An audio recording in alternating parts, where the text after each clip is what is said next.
Hello student, नमस्कार। आज हम लोग पढ़ेंगे जंतु विज्ञान से संबंधित महत्वपूर्ण प्रश्न।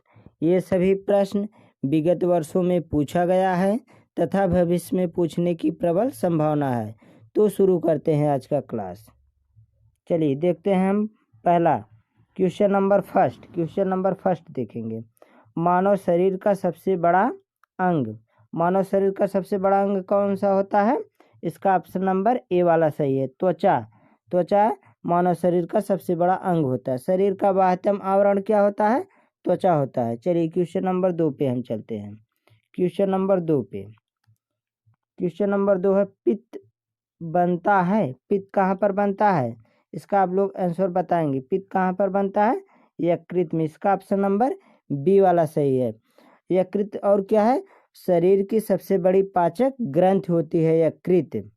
रुधिर एक तरल संयोजी ऊतक होता है। चलिए क्वेश्चन नंबर हम 3 पे चलते हैं।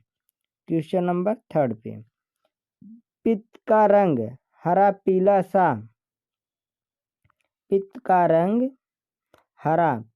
होता है। पित्त का रंग हरा पीला सा क्यों होता है? इसका ऑप्शन नंबर सी वाला सही है। पित्त वर्णक के कारण पित्त का रंग हरा पीला होता है। चलिए क्वेश्चन नंबर हम 4 पे चलते हैं। क्वेश्चन नंबर हम 4 देखेंगे। जठर रस निकलता है। इसका आप लोग आंसर बताएंगे। जठर रस निकलता है। इसका ऑप्शन नंबर ए वाला सही है। आमाशय से जठर रस का स्राव होता है। आमाशय में भोजन कितने समय तक रहता है? 3 से 4 घंटा तक आमाशय में भोजन रहता है। चलिए इसमें आप इसका ऑप्शन नंबर सी वाला देखेंगे। सी वाला अग्नाशय को क्या कहते हैं? अग्नाशय एक मिश्रित ग्रंथि होती है। और लैंगरहंस की कभी कभी पूछ देता है। लैंगरहंस की दीपिका किसमें पाई जाती है? अग्नाशय में पाई जाती है। इसमें ऑप्शन नंबर डी है। यकृत में क्या होता है? यूरिया का संश्लेषण कहाँ पर होता है? यकृत में होता है। चलिए क्वेश्चन नंबर हम 5 पे चलते हैं। क्वेश्चन नंबर 5 देखेंगे। अमोनिया का यूरिया में परिवर्तन होता है। अमोनिया का यूरिया में परिवर्तन कहाँ पर होता है? इसका ऑप्शन नंबर ए वाला सही होगा। यकृत में होता है। अमोनिया का यूरिया में परिवर्तन कहाँ पर होता है? यकृत में होता है। इसमें आप लोग बताएंगे हिपैरिन का निर्माण किस में होता है? यकृत में होता है। हिपैरिन का कार्य क्या होता है? यह क्या करता है? रुधिर वाहिनियों में रुधिर का थक्का जमने से रोकता है। चलिए क्वेश्चन नंबर हम 6 पे चलते हैं। क्वेश्चन नंबर 6 है, मनुष्य में लार ग्रंथियों की संख्या होती है। मनुष्य में कितनी लार ग्रंथियों की संख्या होती है? इसका आप लोग आंसर बताएंगे। इसका ऑप्शन नंबर बी वाला सही है। 3 जोड़ी होती है। मनुष्य में कितनी लार ग्रंथियां होती हैं? 3 जोड़ी होती हैं। पहला पैरोटिड ग्रंथियां, दूसरा है अधोहन ग्रंथियां, तीसरा है अधोजिह्वा ग्रंथियां। पहला पैरोटिड ग्रंथि, ये कहाँ पर पाई जाती है? कर्णपल्लों के नीचे पाई जाती है। अधोहन ग्रंथि कहाँ पाई जाती है? दोनों जोड़ों के पास में पाई जाती है। अधोजिह्वा ग्रंथि ये कहाँ पाई जाती हैं? जीभ के नीचे पाई जाती हैं। चलिए क्वेश्चन नंबर हम 7 पे चलते हैं। क्वेश्चन नंबर 7 देखेंगे। कृमि रूप परिशेषिका भाग है। कृमि रूप परिशेषिका किसका भाग है? इसका आप लोग आंसर बताएंगे। ये किसका भाग है? छोटी आंत। किसका ऑप्शन नंबर ए वाला सही है। छोटी आंत की लंबाई कितनी होती है? 6 से 7 मीटर तक होती है।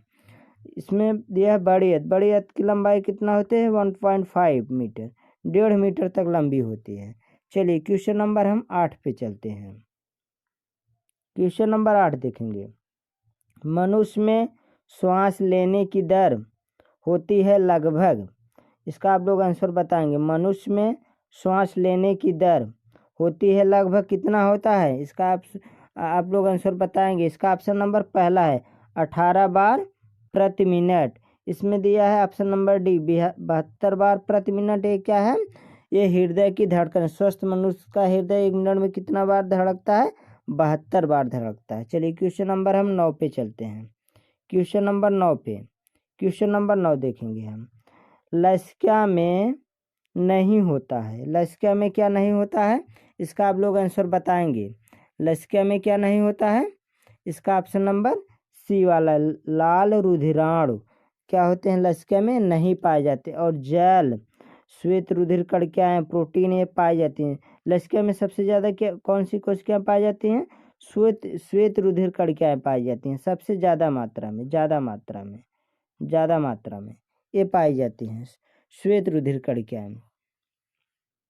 लसिका का कार्य क्या होता है, यह घाव को भरने में सहायक होती है। इसी में एक क्वेश्चन और पूछता है, शरीर की सबसे बड़ी लसिका ऊतक कौन सी है, प्लीहा है। अगर आपसे पूछे शरीर की सबसे बड़ी लसिका ऊतक कौन सा है, आप बताएंगे प्लीहा। चलिए क्वेश्चन नंबर हम 10 पे चलते हैं। क्वेश्चन नंबर 10 देखेंगे, दाएं अलिंद से अशुद्ध रुधिर किस अंग में चला जाता है, इसका आप लोग आंसर बताएंगे। किस अंग में जाता है, इसका ऑप्शन नंबर फर्स्ट है, फेफड़े में जाता है। दाएं अलिंद से अशुद्ध रुधिर किस अंग में चला जाता है, वह इसमें आप लोग बताएंगे वह किस वाहिनी से जाता है, पल्मोनरी धमनी द्वारा जाता है। चलिए क्वेश्चन नंबर हम 11 पे चलते हैं। क्वेश्चन नंबर 11 देखेंगे। क्वेश्चन नंबर 11, रक्त में प्लाज्मा की मात्रा है, इसका आप लोग आंसर बताएंगे। रक्त में प्लाज्मा की मात्रा कितना होता है, रक्त में प्लाज्मा कितना पाया जाता है, इसका ऑप्शन नंबर सी वाला सही है, 60% पाया जाता है, 60% पाया जाता है। इसी में इसी में और भी जान लीजिए, रुधिर, इस रक्त की बात आई है तो जान लीजिए रक्त के बारे में। रुधिर के कितने घटक होते हैं, 2 घटक होते हैं, पहला प्लाज्मा, दूसरा रुधिर कणिकाएं। प्लाज्मा क्या होता है रुधिर का, ये 55 से 60% तक पाया जाता है। रुधिर कणिकाएं कितनी पाई जाती हैं, ये 40 से 50% तक पाई जाती हैं। प्लाज्मा क्या है, हल्के पीले रंग का द्रव है। इसमें क्या होता है 92% क्या होता है, 92% क्या होता है, इसमें जल होता है। 90 से 92% तक जल पाया जाता है। इसमें हमने आपको बताया रुधिर का दूसरा घटक कौन सा है, रुधिर कणिकाएं। रुधिर कणिकाएं कितने प्रकार की होती हैं, 3 प्रकार की होती हैं। इसमें पहला आरबीसी जिसे कहते हैं रेड ब्लड कॉर्पसेल्स, लाल रक्त कणिका। इसका कभी जीवन काल पूछते हैं, इसका जीवन काल कितना होता है, 100 से 120 दिन, 100 से 120 दिन किसका जीवन काल होता है, आरबीसी का जीवन काल होता है। और डब्ल्यूबीसी का जीवन काल कितना होता है, जिसे ल्यूकोसाइट कहते हैं, वाइट ब्लड कॉर्पसेल्स, इसका जीवन काल होता है 10 से 13 दिन तक होता है। इसमें थर्ड होता है रुधिर प्लेटलेट, इसका जीवन काल कितना होता है, 1 सप्ताह तक होता है। चलिए क्वेश्चन नंबर हम 12 पे चलते हैं। क्वेश्चन नंबर 12 पे चलते हैं। इसमें है हीमोग्लोबिन का कार्य है, इसका आप लोग आंसर बताएंगे। हीमोग्लोबिन का कार्य है, हीमोग्लोबिन का कार्य क्या है, ऑक्सीजन का परिवहन करना। हीमोग्लोबिन का कार्य क्या होता है, ऑक्सीजन का परिवहन करना। चलिए अब चलते हैं क्वेश्चन नंबर हम 13 पे। क्वेश्चन नंबर हम 13 देखेंगे। वृक्कों का कार्य है, वृक्क का क्या कार्य होता है, इसका आप लोग आंसर बताएंगे। इसका ऑप्शन नंबर सी वाला होगा, उत्सर्जन। अच्छा आप लोग इसमें बताएंगे वृक्क की संरचनात्मक एवं क्रियात्मक इकाई है। वृक्क की संरचनात्मक एवं क्रियात्मक इकाई किसे कहते हैं, नेफ्रॉन को वृक्क की संरचनात्मक एवं क्रियात्मक इकाई कहते हैं। चलिए क्वेश्चन नंबर हम 14 पे चलते हैं। क्वेश्चन नंबर हम 14 पे चलते हैं। शुद्ध रक्त बहता है, इसका आप लोग आंसर बताएंगे। शुद्ध रक्त बहता है, किसमें बहता है, इसका ऑप्शन नंबर डी वाला है, फुफ्फुस शिरा में क्या होता है, शुद्ध रक्त बहता है। चलिए क्वेश्चन नंबर हम 15 पे चलते हैं। क्वेश्चन नंबर 15 पे, 15 एंड लास्ट, रक्त का थक्का जमने के लिए आवश्यक है, रक्त का थक्का जमने के लिए आवश्यक है, क्या आवश्यक है, इसका ऑप्शन नंबर बी वाला सही होगा, थ्रोम्बिन आवश्यक होता है। इसमें एक और आप बताएंगे, रुधिर दाब मापा जाता है, किससे मापा जाता है? स्फिग्मोमैनोमीटर द्वारा मापा जाता है।